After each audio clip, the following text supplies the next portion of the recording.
BJP की जानिब से आज लहजन श्रीनगर में वर्करों का एक कन्वेंशन मुनक्किद हुआ। इस मौके पर वक्फ बोर्ड की चेयरपर्सन डॉक्टर दरख्शां अंद्राबी के अलावा पार्टी के स्टेट तर्जुमान Abhijit, party leader engineer Ejaz के अलावा दीगर लीडरान भी मौजूद थे। कन्वेंशन से भारी तादाद में लोगों ने शिरकत की और नारेबाजी करके पार्टी के तई अपनी हिमायत का इजहार किया। दरख्शां अंद्राबी ने इस दौरान जम्मू कश्मीर की सियासी जमातों पर निशाना साधते हुए कहा है कि बीजेपी इनकी तरह जानिबदाराना पार्टी नहीं है जो सिर्फ अपने मफाद के लिए काम करे। उन्होंने कहा है कि बीजेपी का वाज़ेह मकसद यही है कि जम्मू कश्मीर को तरक्की की राह पर गामजन किया जाए। हमने पहले ही बोला कि उनको कुछ नहीं दिखाई देगा, जो अपोजिशन में है इस वक्त उनको क्या दिखाई देगा, क्योंकि उनको बातें करनी है।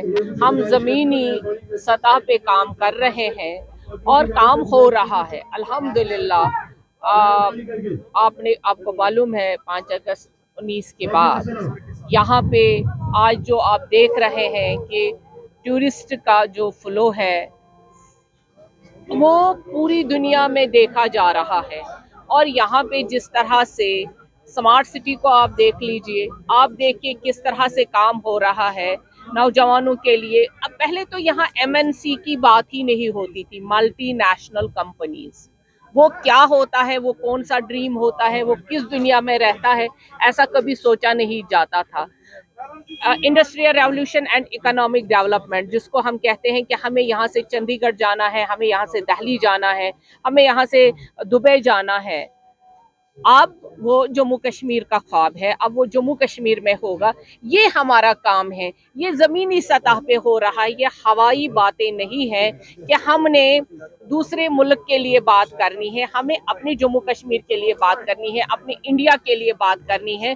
जो हमारा मुल्क है, जो हमारा मुल्क यहाँ पे काम कर रहा है, हमारा प्रधानमंत्री जो यहाँ पे काम कर रहा है, हम वो करेंगे। तो अपोजिशन की तो बात रहती है क्योंकि और कोई काम रहता नहीं है। पहले भी जैसे आपसे जिक्र किया कि जब इलेक्शन कमीशन कहेगा उसके लिए हम लोग तैयार हैं। और भारतीय जनता पार्टी एक ऐसी पार्टी है जो केवल इलेक्शन के अंदर लोगों के नजर नहीं आएगी, आपको कोरोना काल में भी नजर आई थी। 24 घंटे हमारा जो वर्कर है वो धरातल में लोगों के बीच में काम करता नजर आता है। और बहुत जल्दी चुनाव भी होंगे। और चुनावों की जहां तक मैं बात करूं, जिस तरह से अपोजिशन वाले बोलते हैं कि चुनाव नहीं हो रहे, तो इनसे पूछिए क्या जो BDC, DDC, पंच सरपंच के जो चुनाव हुए थे उनको ये चुनाव नहीं समझते थे?